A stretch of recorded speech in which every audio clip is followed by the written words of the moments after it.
Shalom Bapak Ibu yang saya kasih dalam Tuhan, selamat berjumpa kembali dalam acara sharing dan doa. Kita sudah memasuki bulan Maret. Apa kabar? Saya yakin setiap kita kabar luar biasa. Mari kita mempersiapkan diri kita naikkan pujian Kaulah Harapan.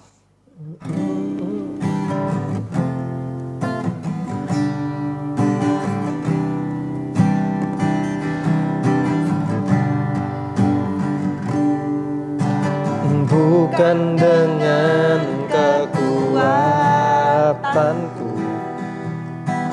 ku dapat jalani hidupku, tanpa Tuhan yang di sampingku ku tak mampu sendiri. Engkaulah kuatku yang menopangku, ku pandang wajah-Mu dan berseru, pertolonganku datang dari-Mu, peganglah tanganku, jangan lepaskan. Kaulah harapan dalam hidupku. Ku pandang wajah-Mu dan berseru, pertolonganku datang dari-Mu, peganglah tanganku, jangan lepaskan. Kaulah harapan dalam hidupku. Kaulah harapan dalam hidupku. Mari kita berdoa. Tuhan, kami sungguh bersyukur kepadamu karena Engkau sudah memimpin kami, memberikan kekuatan kepada kami boleh memasuki di bulan Maret ini. Terima kasih Tuhan, kami bersyukur untuk OPM yang boleh kembali lagi ada. Kami akan mendengar sharing dari Saudari Mary agar boleh memberikan kekuatan dalam setiap kami menjalani hidup ini, bahwa Tuhan memelihara hidup kami. Doakan juga untuk renungan yang akan disampaikan oleh penginjil Krishna, serta pokok doa, kiranya semuanya itu mendatangkan kebaikan bagi kami dan membawa kami lebih dekat dengan Tuhan. Terima kasih Bapak, di dalam nama Yesus kami berdoa. Amin. Bapak Ibu yang saya kasih dalam Tuhan, yang lalu kita sudah mendengar sharing dari Saudara David Wijaya, bagaimana perjalanan kehidupan dia bersama dengan Tuhan. Saat ini kita akan mendengar sharing dari mantan pengurus rayon kita, bagaimana pergumulan dia menjalani kehidupan setelah suami dipanggil pulang ke rumah Bapa di surga. Inilah dia, Ibu Mary. Halo. Halo. Kenalkan dirimu, Ibu Mary. Nama saya Mary, biasa kalau teman-teman manggil saya Mary Chan. Anak saya ada 4, Elizabeth, Rian, Vincent, dan Jose. Barusan punya cucu ya? Mantunya belum disebut, tahun lalu. tahun lalu ya. Menantu. Ya, yang paling besar sudah berkeluarga dengan John dan sudah punya anak bernama Garciel. Oke. Yang lalu Bapak Ibu pasti tahu Bapak almarhum Herman Ong telah berpulang ke rumah Bapak di surga. Mungkin bisa cerita kira-kira berapa lama Bapak Herman Ong nggak ada? Kalau sudah adanya itu ada hampir 6 tahun sudah. Nanti bulan Agustus. Tidak terasa ya 6 tahun. Kira-kira waktu 6 tahun ya? Berarti tahun berapa ya kira-kira? 2017. 2016. 2016. Oke, 2016 tidak terasa ya. Nah, tentunya Bu Mary waktu kita feedback awal-awalnya itu bagaimana ceritanya Pak Herman bisa sakit, waktu dengar sakitnya itu gimana perasaannya Bu Mary? Sakitnya itu 8 hari tidak ini ya, cuma rasa ndak enak gitu kan. Terus Ko Herman itu kan orangnya nggak mau ke dokter itu. Kalau nggak sakit itu nggak mungkin mau, apalagi masuk rumah sakit gitu kan. Taunya itu waktu itu sakit gitu kan.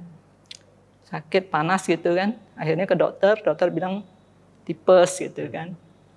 Jadi mesti dirawat gitu kan. Itu pun sebenarnya tidak mau dirawat, dia mau pulang aja gitu, rawat di rumah gitu kan. Tapi kata dokter kalau waktu itu ukurannya apa itu ya gitu ya. Nah, ini ukuran segini ini sudah harus masuk rumah sakit katanya gitu. Tapi ya lihat keadaan kamu kayak masih enggak itu kan, ya masih tidak apa-apa lah katanya. Tapi sudah tuh akhirnya katanya kalau mau cepat sembuh ya harus opname gitu. Akhirnya ya opname. Nah, waktu dia opname itu ada di ronsen gitu kan. Ada itu dokter enggak bilang sebenarnya kan. Dia ngomong suruh tes ini TBC atau apa gitu kan. Nah, sekali tes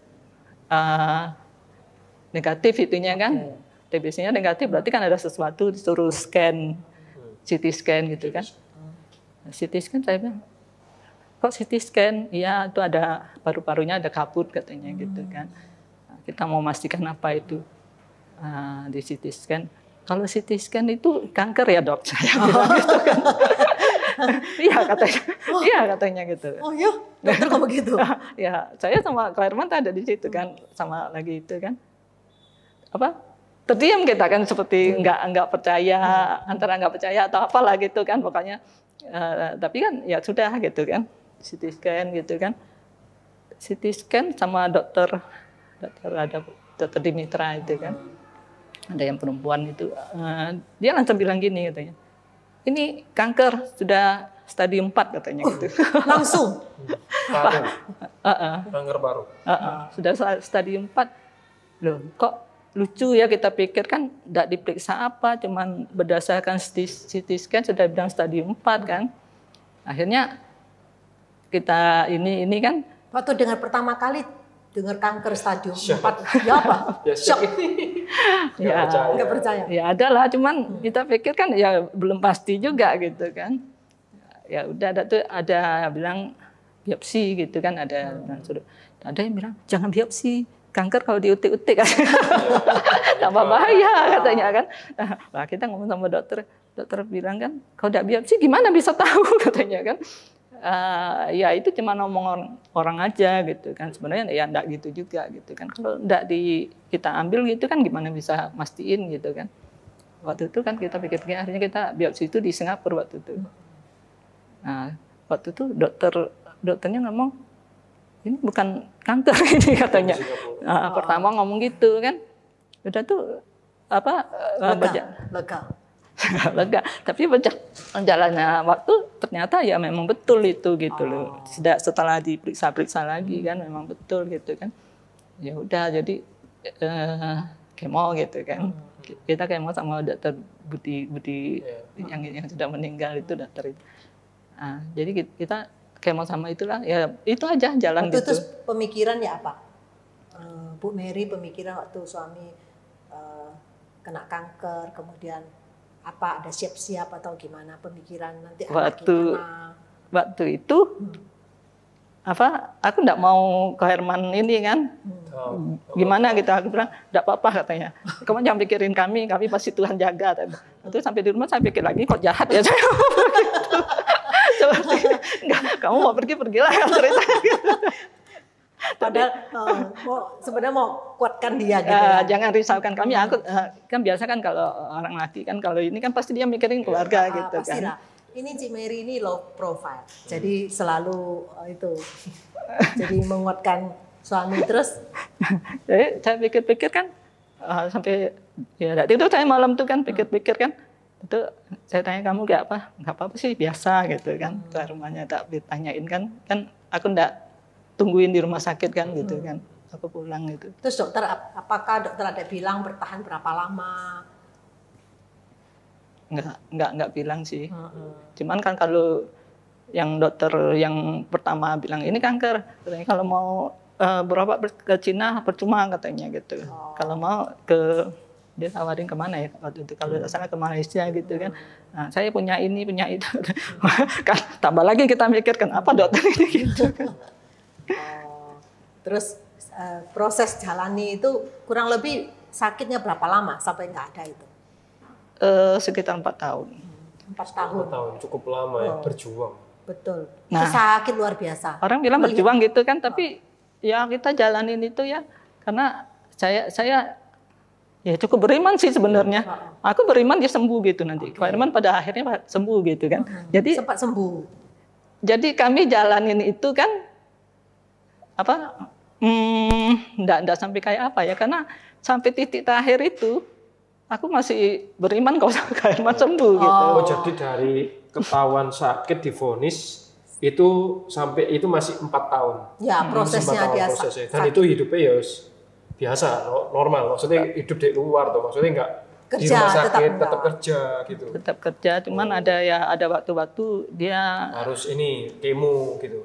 Ya, kemo. Ibu Mary beriman, pasti sembuh merasa gitu loh. Tapi sempat itu melihat nggak, melihat Ko Herman yang menderita ya, pernah kesakitan nggak di depannya Cik Mary? Sampai sakit gimana enggak ya, cuman waktu itu pernah kepalanya itu ada air gitu, nggak tahu kenapa, kan biasanya air di kepala kita memang ada air gitu kan, tapi kadang ada ini bisa diserap gitu kan, nah ini nggak bisa diserap, jadi airnya tuh banyak gitu kan, nah itulah yang menekan itu jadi sakit saat ini kan. Paru-parunya. Terasa sakit itu pernah jalan tuh oleng pernah gitu. Gitu. Gitu, tapi udah tuh ketemu, ada yang kenalin, ketemu dokter di di Surabaya juga sih, dokter apa ya aku lupa ya. Itu dokter saraf lah gitu kan. Anaknya Cik Mary kan 4. Waktu itu ini Cik Mary ini atau Bu Mary ini benar-benar boleh katakan full ibu rumah tangga. Jadi yang kerja itu Pak Hermanto. Nah, waktu keadaan sakit ini ada pikiran nanti anakku ya apa. Waktu itu si kecil yang Jose umur berapa ya? Waktu kena waktu sakit itu berarti dia baru kelas berapa ya? Masih SD sih. SD.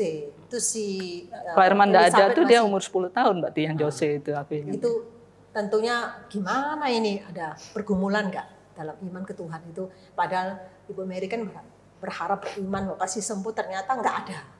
Iya kan? Ya itu contoh. Aku pikir-pikir itu mujizatnya. Oke. Itu mujizatnya. Kenapa? Sampai akhir itu aku enggak pernah khawatir, enggak pernah apa, karena aku yakin sembuh gitu kan. Aku yakin sembuh. Sampai enggak ada itu masih enggak? Masih sampai titik terakhir itu aku masih percaya karena sudah sembuh gitu kan. Nah, sampai enggak ada tuh kan aku enggak marah gitu. Enggak marah sama Tuhan karena aku pikir benar juga ya sembuh Ko Herman ini kan, enggak sakit lagi dia kan, cuma sudah ke surga gitu ta, cuma sembuhnya tuh bukan seperti yang aku pikirkan gitu kan. Iya. Itu yang berat itu. Ya, jarang loh orang punya anggapan ya dong sampai sudah di surga itu. Terus dengan melihat satu realita kenyataannya ya apa? Anak masih kecil, apalagi Ibu Mary kan nggak bekerja, tentunya kan pikir gimana kehidupan anak, bagaimana jalani masa depan, boleh katakan single fighter. Ya itu waktu Ko Herman sudah ada itu kan, itu ada satu hal yang aku pikirkan. Biasanya kan kalau ini kan sering nanti kita merasa menyesali diri gitu kan, itulah yang buat kita terpuruk itu kan. Kan pasti kita ada merasa salah, kenapa aku enggak gini, kenapa aku enggak lakukan gini gitu kan. Itu pasti ada kan, aku sudah pikirkan gitu, aku enggak mau sampai terpuruk gitu kan. Karena sempat nyesal enggak? Karena aku bukan seorang yang telaten merawat orang gitu kan, merawat diri sendiri aja beratur. Jadi aku pasti banyak. Nyesalnya gimana? Iya, banyak. Kenapa enggak melakukan ini kan? Nah, jadi aku pikir gini, gimana supaya aku enggak ngalamin gini gitu kan. Jadi aku pikirkan apa ya gitu. Itu kan harus kayak barter gitu ya. Supaya aku enggak merasakan itu kan. Nah, digantikan perasaan itu harus dihilangkan. Aku tahunya itu Ko Herman itu dia paling benci kalau kita enggak setia gitu kan. Jadi dia paling mau kita nih setia gitu kan. Sampai selamanya. Karena dia sendiri dia setia gitu kan. Kan dia tuh marketing kan, biasa kan sering keluar gitu. Nah itu banyak orang bilang kalau sudah makan udahlah pasti ada lah di luar gitu. Tapi Pak Herman enggak, aku juga percaya gitu kan. Jadi aku enggak pernah khawatir juga dia gitu. Di luar ngapain gitu ya. Nah itu aku pikir kan. Nah kalau janji nikah kita itu kan sampai mau memisahkan gitu kan. Ya aku mau kasih lebih sampai seumur hidupku. Itu bagiku ya, jangan enggak berlaku untuk semua orang. Ya bagus loh. Jadi untuk besarkan anak setia sampai itu. Nah itu makanya tadi apa sih Mary lakukan, pikirkan ini aku harus gimana nih sekarang nih. Jadi dengan Herman nggak ada ini. Jadi kan aku sudah gitu kan, benar apa contoh kalau sebelum berapa hari itu kan ya kita nggak pikiran gitu ya. Setelah nggak ada baru. Semua sudah selesai, pemakaman sudah selesai gitu kan, itu baru kita sendiri itu kita merasa itu kan gitu. Kenapa kamu udah gini? Kenapa kamu melakukan itu? Gini-gini itu memang ada rasa nyesel sekali itu. Tapi kan aku sudah ini kan. Kenapa itu nggak ngomong ke pasangan gitu kan? Kan misalnya kan waktu dalam pengobatan tuh kan aku percaya sekali sama dokter gitu kan. Dokter suruh ini enggak boleh gini kan. Ya sudah nurut aja gitu. Nah, kita ke dokter yang di Surabaya, ini salah dokternya udah kasih vitamin enggak? Lah. Oh iya, ada. Katanya bisa dilakukan tapi enggak dilakukan. Oke. Tapi beda dokter memang susah ya. Nah, itu kan iya ya kok enggak kepikir gitu ngomong gitu kan, tapi kalau misal kasih vitamin mungkin mempertunda gitu lah. Iya, setidaknya kan punya stamina gitu kan. Tapi kalau kedaulatan Tuhan nggak bisa ngomong. Nah, itu data aku pikir, wah aku sudah gini kan, sudah aku menyesal itu ya. Kenapa aku jadi kayak penyesalan. Terus setelah itu tapi kan ada itu kan aku sudah ada terpuruk lagi gitu kan. Apa yang mana itu? Apa yang membuat Cik Mary itu gak terpuruk itu apa? Ya karena kan kalau kita mau bilang kan yang nuding kita itu biasanya pekerjaan iblis kan gitu. Jadi memang ini konsepnya ini secara firman Tuhan cukup kuat ini ya. Cik Mary luar biasa terhadap firman Tuhan. Iya pada saat itu memang aku terpikir itu juga. Iya ya, kenapa ya Tuhan nekan kita ini supaya kita setia kan, yang penting kita setia. Ya supaya kuasa maut itu kan, kuasa iblis itu tidak berkuasa gitu kan. Jadi kita tidak terpuruk lah ceritanya. Jadi, gitu kan. Waktu move on-nya itu tahun berapa? Kan Pak Herman nggak ada, langsung nggak bingung, aduh nanti anakku ya apa? Terus aku kan tadi sudah kalau dirinya Bu Mary itu kan, aku nanti tetap setia walaupun suami nggak ada, aku tetap setia. Nah untuk anak itu gimana? Nggak sempat kacau nggak pikiran? Aduh ya apa Tuhan gitu? Karena kan berubah kan Cik Mary dari full ibu rumah tangga dan sekarang harus bekerja itu kan. Kan waktu aku bilang sama Pak Herman, udah jangan mikirin kami, itu Tuhan pasti jaga kami. Itu ya memang benar, aku sudah merasakan. Iya memang maksudnya ada itu kan, proses aku percaya gitu, entah gimana caranya waktu itu aku enggak pikir kan. Nah, cuman ya waktu yang itu kan, yang pertama aku sudah lolos kan dari keterpurukan, dan itu kedua kan, sudah kita ini nih merasa sepi, memang dunia itu kok sepi gitu kan. Karena gitu. Selama ini kan tidur kan bareng suami tau ya. Nggak ada rasa ada apa aku sering cerita, ada apa aku cerita. Kan aku nih orangnya ya apa ya? Betul. Bukan tipe yang bukan inisiatif gitu kan, bukan ini. Aku taunya beres dah. Jadi banyak hal aku ada memang kalau Bu Mary ini jujur ya, dia itu orangnya itu sangat dan sangat simple. Beli baju yang belikan Ko Herman. Percaya nggak? Jadi hidupnya itu yang ngatur tuh Ko Herman. Aku pernah tanya loh, ayo Ko Herman, ini Cik Mary itu loh rambutnya dipotong. Kalau nggak ada saya dia nggak mungkin mau potong rambut. Jadi hidupnya itu ya sungguh. Terus mari gitu waktu Ko Herman nggak ada loh, ya apa ini? Makanya biasanya diatur semua dipersiapkan semua. Nah, mulai baju. Tapi itu menarik ya, dia setia percaya sama suami sama seperti Cik Mary percaya sama Tuhan. Percaya bahwa Tuhan akan prepare semua. Nah itu boleh diceritakan bagaimana Tuhan memprepare satu demi satu Cik Mary sampai Cik Mary bisa sampai hari ini. Saya lihat Cik Mary suka berbeda, kan rambutnya harus dipotong.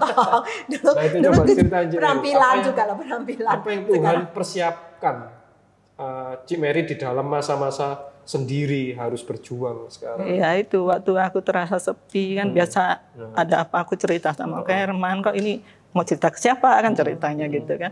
Tapi ya tiba-tiba firman Tuhan itu ngomong aja, akulah mempelaimu kan, mempelai laki-lakimu gitu kan. Ya aku tahu kan, itu kan kita udah boleh mengartikan secara letterlock gitu kan. Tapi pada saat itu sangat menolong saya gitu.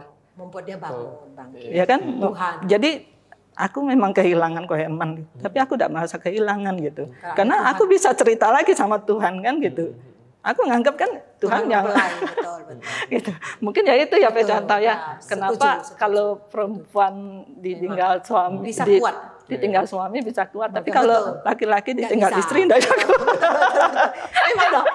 Itu setuju. Aku sering kali ngomong bahwa kalau wanita meninggal suaminya masih tetap bisa survive, bisa bertahan setia. Kalau laki-laki jarang, 1001 kan. Karena kayak ini, dia punya anggapan bahwa dulu memang kesepian, tapi yang pengganti itu Tuhan. Nah, coba lihat penampilannya sudah berubah. Sungguh dulu itu saya sempat sempat khawatir karena hidupnya bener. Sepatu, sandal, kalau nggak diantar Koherman nggak mau. Jadi pernah saya ngajak, ayo Cik Mary kita pergi, maksudnya penampilan mau diubah. Nggak mau. Kalau nggak ada Koherman, tentunya itu nggak gampang ya. Kita percaya nggak pegang. Terus apa lagi? Sampai you bisa hanya Tuhan. Terus apa lagi yang membuat bisa move on, bisa bangkit, bisa semangat kembali? Aku sebenarnya tidak pernah terpuruk. Kayak contoh, aku orangnya tuh dari dulu tuh lancar-lancar hidupku gitu. Ya. Dari nggak ada kan nggak mungkin dah. lancar-lancar sampai sekarang pun lancar-lancar kayak contoh. Karena dia menganggap enggak. Jadi kalau orang yang tipe-tipe seperti saya ini mau cari mujizat Tuhan tuh harus mikir keras gitu kan. Sampai kita bisa bernapas, oh itu sudah mujizat Tuhan. Ya kan? Kita bisa melek mata, itu mujizat Tuhan jadi gitu itu kan. Beneran, jadi ketika Cik Mary kehilangan itu sama sekali nggak takut, nggak khawatir? Enggak.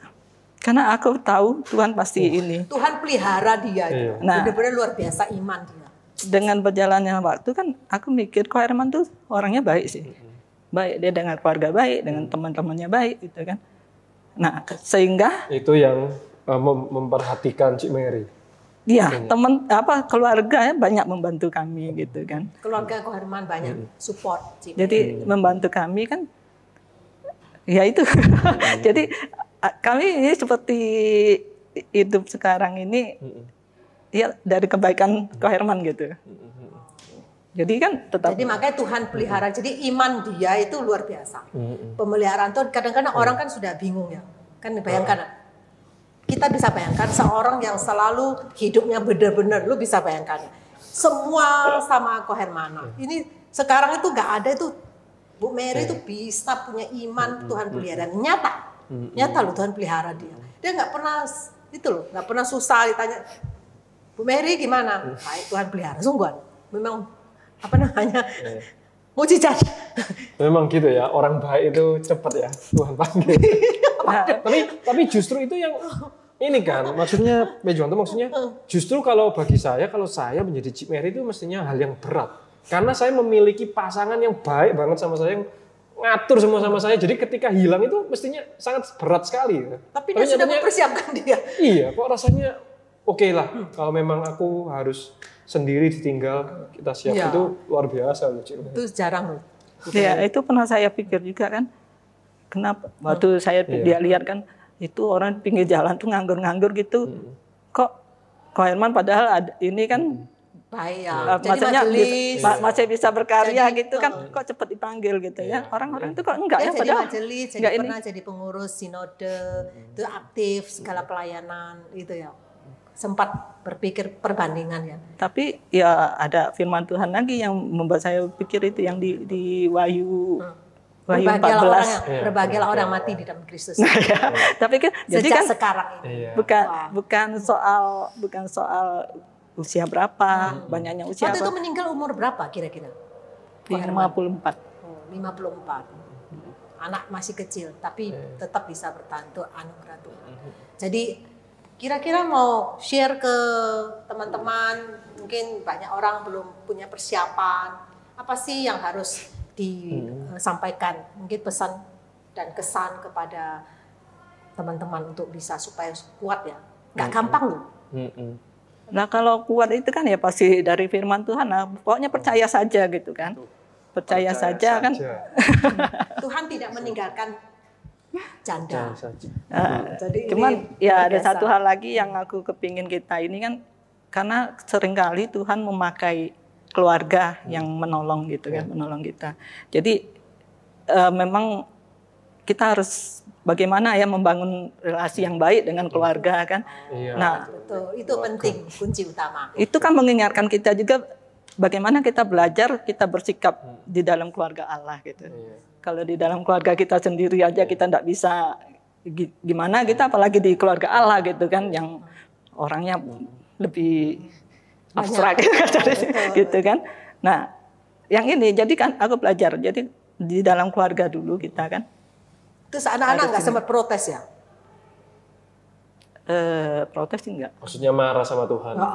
Jadi ya apa gitu terus? Enggak pernah dengar sih. Jadi berarti pesan ke setiap jemaat di samping itu percayalah, terus apa lagi Ci? Ya itu tadi. Bangun relasi dengan keluarga. Itu penting. Sekarang saya barusan tahu Pak Johanto latar belakang dari Cik Mary, karena pertama kali saya masuk ya. Saya ketemu Cik Mary itu di doa pagi, pantesan. Kayak sesuai gini. Dengan inilah realita yang wujud iman itu sangat luar biasa. Pendoa juga. Seorang yang low profile. Jadi Bapak Ibu kalau tahu bahwa Bu Mary ini pulang paling terakhir. Kita semua sudah pulang, dia masih belum pulang. Nah, pulang paling terakhir. Nah, jadi pelayanan full untuk hitung uang, persembahan, untuk bagaimana dia melayani. Bahkan dia keluar itu rambut putih loh. Karena nggak pernah ketemu orang. Tapi bersyukur kita melihat imannya. Oke, kita mau dengar renungan firman Tuhan akan disampaikan oleh Penginjil Krishna. Ya rekan-rekan, kita baru saja mendengar sebuah sharing yang sangat baik.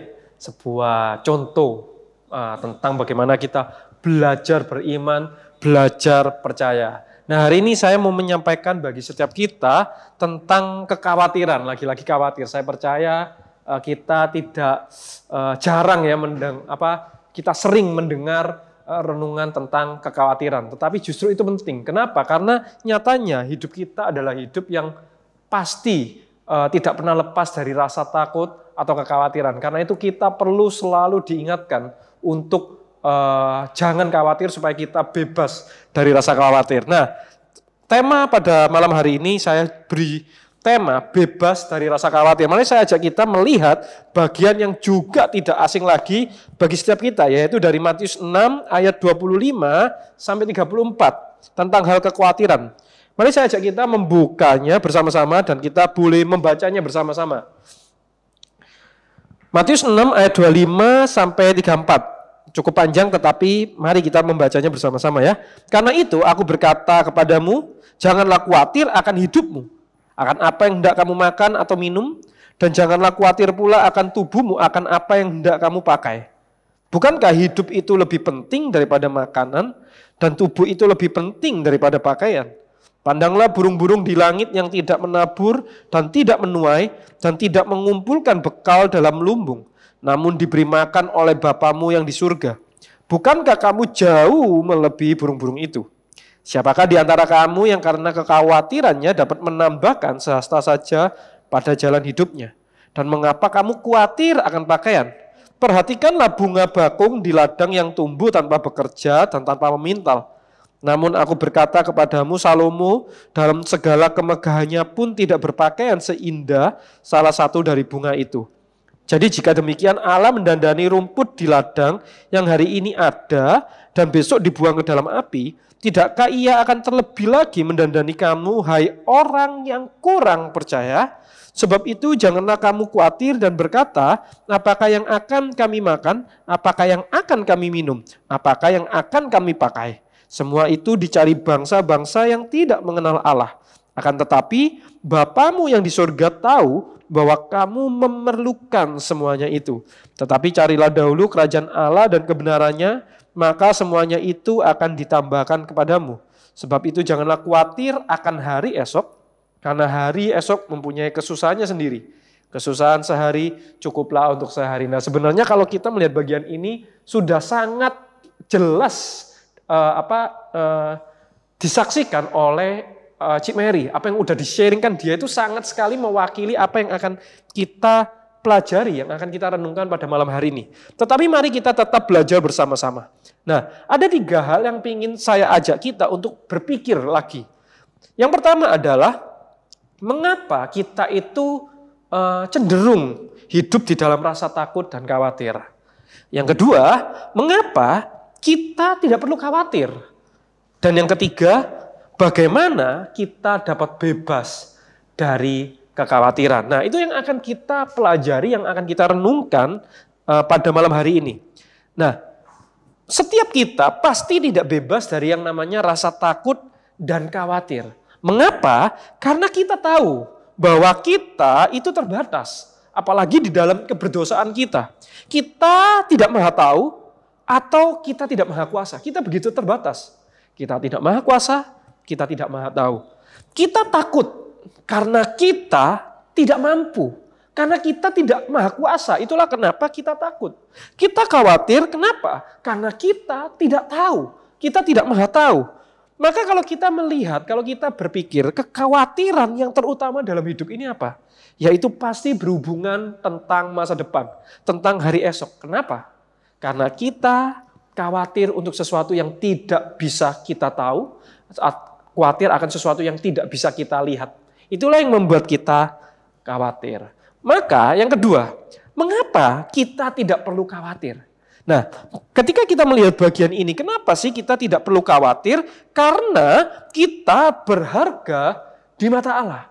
Itu penting, kita harus mengatakan kepada diri kita bahwa kita ini berharga di mata Allah. Sehingga karena kita berharga di mata Allah, Allah bukan hanya tahu, tetapi peduli dengan apa yang kita butuhkan. Sekali lagi, Allah bukan hanya tahu, tetapi Ia peduli dengan apa yang kita butuhkan. Kenapa?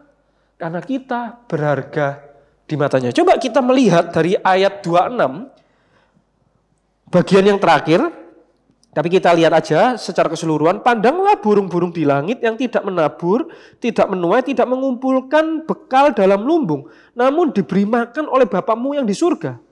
Bukankah kamu jauh melebihi burung-burung itu? Artinya apa? Bukankah kamu lebih berharga daripada burung-burung itu?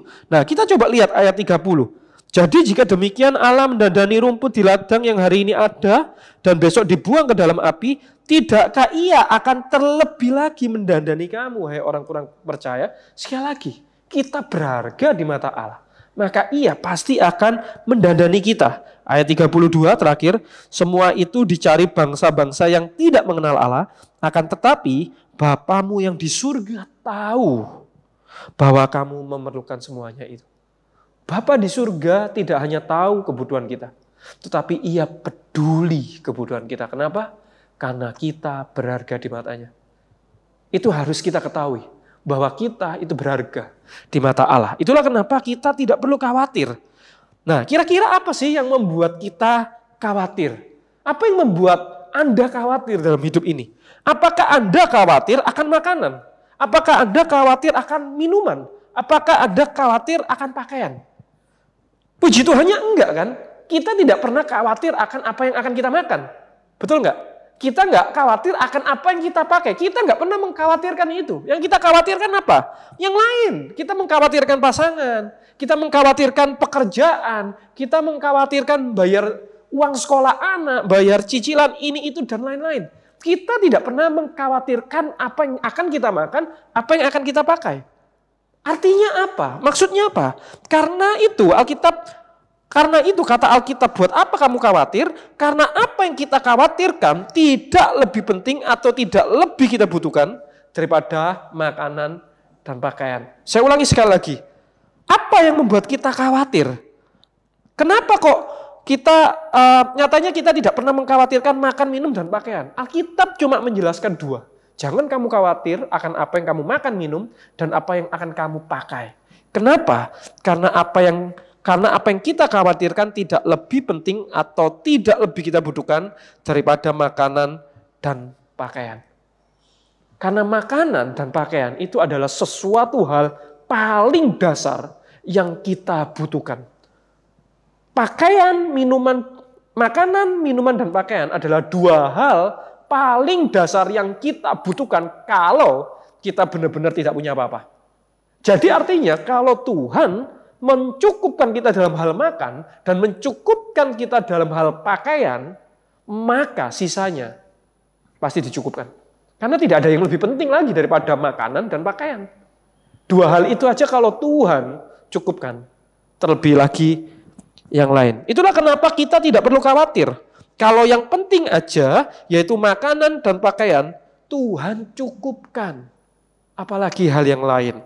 Nah, maka yang terakhir, bagaimana kita bebas dari rasa khawatir? Bagaimana supaya kita bebas dari rasa khawatir? Ayat 30-32. Jadi jika demikian Allah mendandani rumput di ladang yang hari ini ada dan besok dibuang ke dalam api, tidakkah ia akan terlebih lagi mendandani kamu, hai orang yang kurang percaya. Sebab itu janganlah kamu khawatir dan berkata apa yang akan kami makan, apa yang akan kami minum, apa yang akan kami pakai. Semua itu dicari bangsa-bangsa yang tidak mengenal Allah. Akan tetapi Bapamu yang di surga tahu bahwa kamu memerlukan semuanya itu. Apa sih yang membuat kita khawatir? Bukan karena kita terbatas. Justru karena kita tahu kita terbatas, kita membutuhkan yang tidak terbatas. Kita membutuhkan yang namanya pegangan. Kita membutuhkan yang namanya jaminan hidup. Dan itulah kenapa satu-satunya cara kita bebas dari rasa khawatir adalah kita percaya. Seperti apa yang di-sharingkan oleh Cik Mary. Apa ya yang membuat Cik Mary benar-benar tidak takut, tidak khawatir? Dia mengatakan karena dia percaya. Kelihatannya mudah percaya, tetapi ketika kita menghadapi realita, percaya itu tidak mudah. Betul nggak? Nah, kita akan belajar bagaimana sih kita itu dapat percaya. Nah, kita itu membutuhkan pegangan sesuatu yang dapat menjamin hidup kita. Asuransi, insurance, itulah kenapa kalau kita melihat asuransi itu begitu laris manis. Tetapi walaupun demikian kita tetap aja khawatir. Sekalipun kita punya asuransi kehidupan, sekalipun kita punya asuransi kesehatan, asuransi jiwa, asuransi mobil misalnya, nyatanya kita tetap khawatir. Kenapa? Karena asuransi itu pun tetap terbatas. Nah, kita perlu memiliki asuransi hidup yang tidak terbatas, yaitu siapa? Tuhan kita.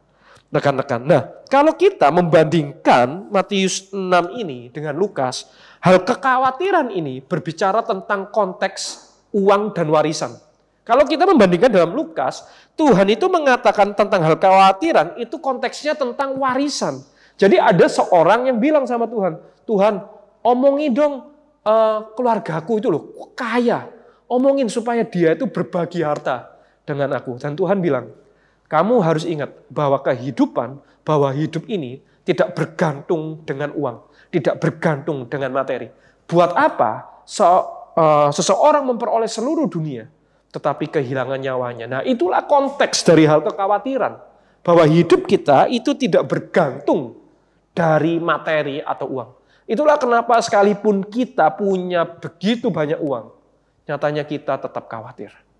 Karena itu tidak bisa menjamin hidup kita, apalagi keselamatan kita. Maka bagaimana supaya kita tidak khawatir? Sekali lagi kita harus menemukan jaminan yang kuat, dan itu Allah yang maha kuasa, yang maha tahu. Itulah mengapa kita disuruh mengejar kerajaan Allah dan kebenarannya, bukan yang lain. Matius 6 ayat 33 mengatakan, carilah dahulu kerajaan Allah dan kebenarannya, maka semuanya itu akan ditambahkan kepadamu. Tanpa mengenal, kita tidak akan mempercayakan hidup kita sepenuhnya. Seperti apa yang disampaikan Cik Mary. Bahwa dia begitu tekun, selalu mengatakan firman Tuhan, janji Tuhan, firman Tuhan yang menguatkan. Dan nyatanya betul rekan-rekan.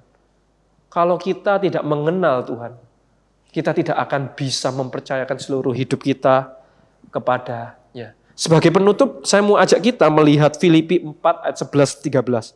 Bagian ini juga bagian yang tidak asing bagi setiap kita. Bahkan mungkin kita pun ada yang hafal ya bagian ini. Filipi 4 ayat 11-13. Saya akan membacakan, kukatakan itu bukanlah karena kekurangan, sebab aku telah belajar mencukupkan diri dalam segala keadaan. Aku tahu apa itu kekurangan dan aku tahu apa itu kelimpahan. Dalam segala hal dan dalam segala perkara tidak ada sesuatu yang merupakan rahasia bagiku. Baik dalam hal kenyang maupun dalam hal kelaparan. Baik dalam hal kelimpahan maupun dalam hal kekurangan. Ayat 13, segala perkara dapat kutanggung di dalam Dia yang memberi kekuatan kepadaku. Nah, ayat 13 ini adalah bagian yang sangat berkuasa. Kita ingat bagian ini. Segala perkara dapat kutanggung di dalam Dia yang memberi kekuatan kepadaku. Tetapi banyak dari kita yang tidak mengerti konteks dari ayat ini. Ayat ini berbicara tentang materi. Bagaimana Paulus itu bisa mencukupkan diri di dalam keadaan yang kekurangan materi sekalipun. Itulah kenapa Paulus bilang, segala perkara dapat kutanggung di dalam Dia yang memberi kekuatan kepadaku. Jadi bagian ini itu berbicara tentang bagaimana Paulus itu bisa merasa cukup. Paulus itu bisa merasa selalu bersyukur. Nah, kira-kira apa rahasianya? Di sana dikatakan, dapat kutanggung di dalam Dia yang memberi kekuatan kepadaku. Rahasianya itu ada di ayat 8. Apa yang membuat Paulus bisa sangat percaya, bergantung sama Tuhan? Jawabannya di ayat 8. Kita lihat Filipi 4 ayat 7-8 ya. Damai sejahtera Allah yang melampaui segala akal akan memelihara hati dan pikiranmu. Perhatikan, damai sejahtera Allah yang melampaui segala akal akan memelihara hati dan pikiranmu dalam Kristus Yesus. Jadi akhirnya, saudara-saudara, semua yang benar, semua yang mulia, semua yang adil, semua yang suci, semua yang manis, semua yang sedap didengar, semua yang disebut kebajikan dan patut dipuji apa? Pikirkanlah semuanya itu. Apa yang membuat Paulus dapat tetap bersyukur dalam segala hal, dalam segala keadaan, dan dia dapat mengatakan segala perkara dapat kutanggung di dalam Dia, karena pikirannya dikuasai oleh firman Tuhan, bukan dikuasai oleh materi. Ketika pikiran kita dikuasai oleh materi, kita akan cenderung takut, khawatir akan hidup ini. Aduh, kerjaanku gimana? Besok aku gak ada uang. Tetapi ketika pikiran kita dikuasai oleh firman Tuhan, yang terjadi apa? Ayat 7 mengatakan, damai sejahtera Allah yang melampaui segala akal akan memelihara hati dan pikiranmu di dalam Kristus Yesus. Sehingga kita dapat berkata segala perkara dapat kutanggung di dalam Dia yang memberikan kekuatan padaku. Kiranya sharing dan firman Tuhan hari ini boleh mengingatkan setiap kita. Sungguh sebuah contoh yang baik. Apa yang membuat Cik Mary tidak takut dan khawatir? Karena pikirannya dikuasai oleh kebenaran firman Tuhan, oleh janji Tuhan. Sekali lagi, mari kita mencari kerajaan Allah, kehendak Allah, dan segala kebenarannya. Dan semuanya akan ditambahkan kepadamu. Mari kita masuk di dalam doa. Tuhan, terima kasih untuk firman-Mu hari ini, yang kembali mengingatkan kami sebuah rahasia besar. Di dalam dunia ini, dunia yang mudah sekali membuat kami takut dan khawatir, tetapi firman-Mu memberikan kami sebuah rahasia, Tuhan, yaitu kebenaran, kerajaan-Mu. Itulah yang akan menolong kami bebas dari rasa khawatir. Sehingga kami, Tuhan, hidup bukan dalam ketakutan dan kekhawatiran, sebaliknya. Kami boleh dipenuhi dengan ucapan syukur dan damai sejahtera. Tuhan, tolong kami untuk kami giat mengejar kebenaran-Mu. Kami giat di dalam membaca firman-Mu. Jangan biarkan kami, Tuhan, giat hanya untuk mengejar materi dan hal-hal yang sia-sia. Terima kasih Tuhan, di dalam nama Tuhan Yesus kami berdoa dan mengucap syukur. Amin. Tuhan Yesus memberkati. Bapak Ibu, kita sudah mendengar khotbah dari penginjil Krishna, dan saat ini kita akan bersama-sama masuk dalam doa syafaat. Mari kita menaikkan doa syafaat. Pertama-tama kita bersyukur kepada Tuhan untuk pertolongan Tuhan, untuk pemeliharaan Tuhan kepada kita sampai hari ini. Kita bersyukur Tuhan telah mengizinkan banyak peristiwa terjadi dalam hidup kita. Semua itu seizin daripada Tuhan. Mari kita bersyukur kepada Tuhan. Kita buka suara, kita bersyukur kepada Tuhan. Ya, Bapa dalam surga, Tuhan, kami bersyukur kepadamu untuk penyertaan-Mu, untuk kebaikan-Mu, pemeliharaanmu kepada setiap kami. kebaikan dan juga pertolongan Tuhan kepada ampuni kami kalau kami bersyukur untuk cinta kasih seringkali Tuhan justru karena kami sering merasakan kebaikan-Mu kami terbiasa, bahkan kami seringkali lupa, tidak mengingat dan kurang bersyukur Tuhan. Tapi Tuhan biarlah melalui khotbah hari ini, melalui sharing dari Cik Mary itu boleh mengingatkan kami untuk segala berkat yang Tuhan boleh berikan kepada setiap kami sampai hari ini. Terima kasih Tuhan, terima kasih. Minta penginjil Krishna berdoa bagi Ibu Mary Chan, doakan untuk kehidupan dia sebagai single parents, Tuhan yang menolong dia terus bertambah-tambah dalam iman, kasih dia kepada Tuhan. Doakan untuk keempat anaknya, untuk menantu dan untuk cucunya, supaya Tuhan pakai keluarga ini untuk boleh menjadi saksi dan memuliakan Tuhan. Doakan untuk Ibu Mary, Tuhan terus mencukupkan, Tuhan pelihara dan kehidupan keluarganya. Doakan juga untuk Ibu Mary supaya Tuhan jaga pelihara, Tuhan terus memimpin masa depannya. Silakan.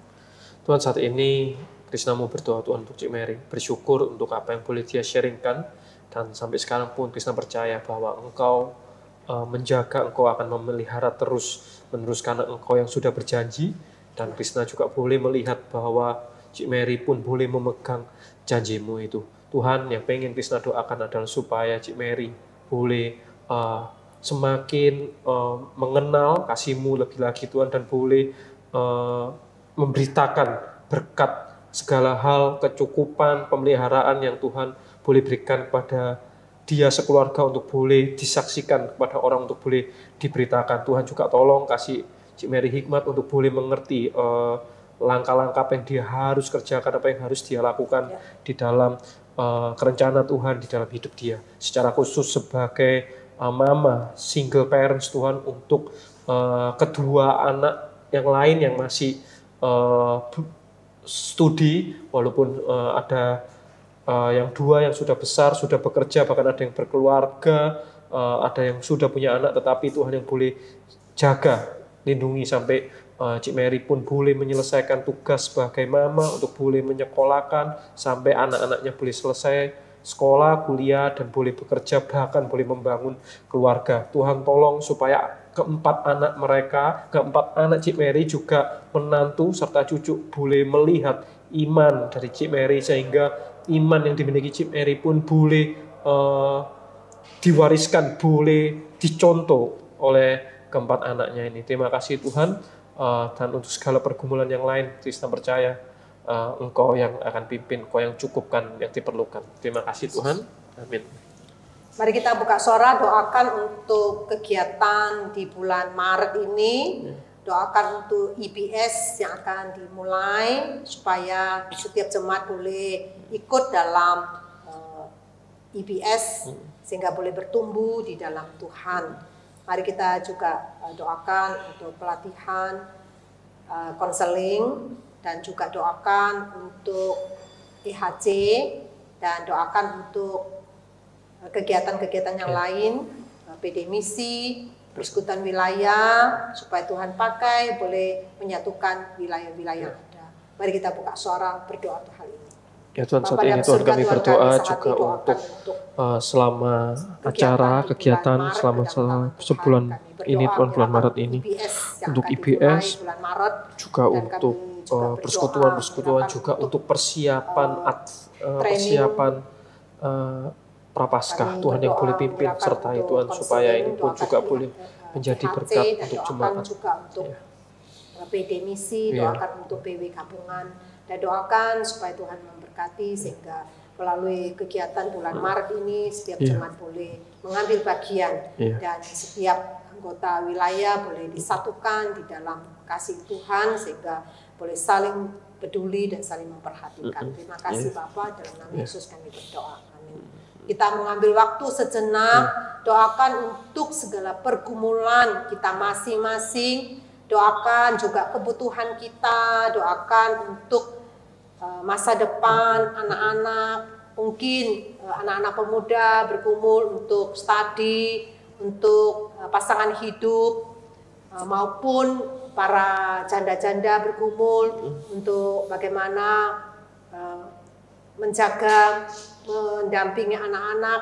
dan doakan untuk orang lansia juga bergumul untuk kesehatan. Tuhan yang akan menolong setiap kita, setiap jemaat kita. Mari kita datang kepada Tuhan, kita berseru kepada Tuhan dengan segala problem yang kita alami, sehingga tengah-tengah pergumulan ada pertolongan Tuhan.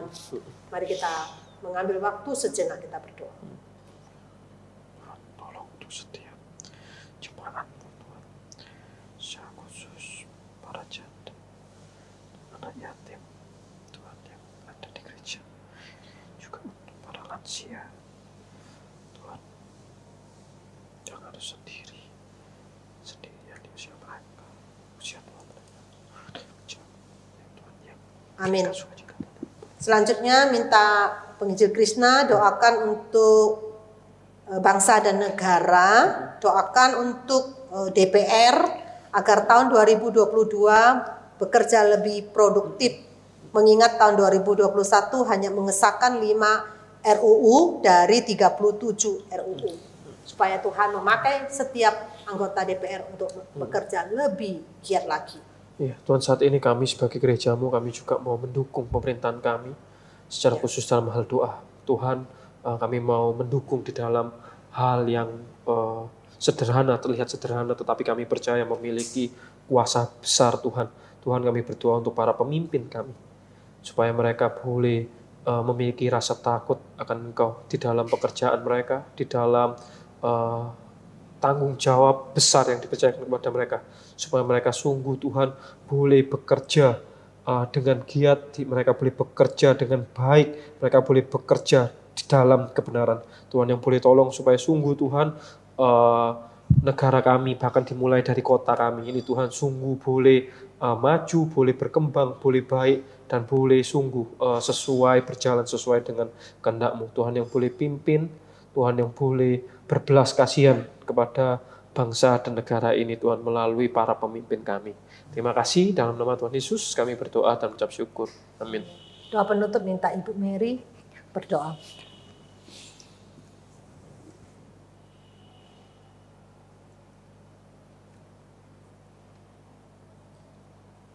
Bapa dalam surga, terima kasih Tuhan untuk acara sharing dan doa pada malam hari ini. Terima kasih untuk sharing dari Ibu Mary Chan yang boleh menjadi berkat bagi kami.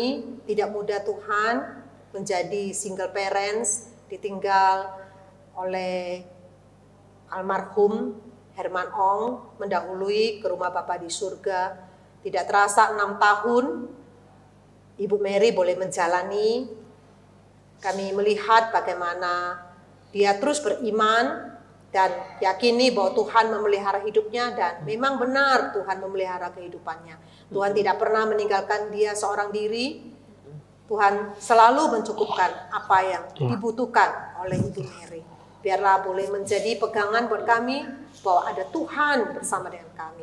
Tuhan yang selalu meneguhkan iman kami. Biarlah setiap jemaat, setiap orang yang mengikuti OPM boleh terbangun kembali, boleh terus mengandalkan Tuhan dan terus berharap kepada Tuhan, dan melalui firman untuk mengingatkan kepada kami bahwa selalu percaya kepada Tuhan. Terima kasih Bapak, inilah doa dan permohonan kami, di dalam nama Yesus kami berdoa. Amin. Amin. Bapak Ibu yang saya kasih dalam Tuhan, demikianlah acara sharing dan doa pada malam hari ini. Apabila Bapak Ibu ingin didoakan, bisa menghubungi nomor telepon yang tertera di bawah ini. Nanti kami hamba Tuhan akan menelpon Bapak Ibu dan akan mendoakan bersama-sama. Sampai jumpa pada Rabu yang akan datang. Selamat malam, dadah.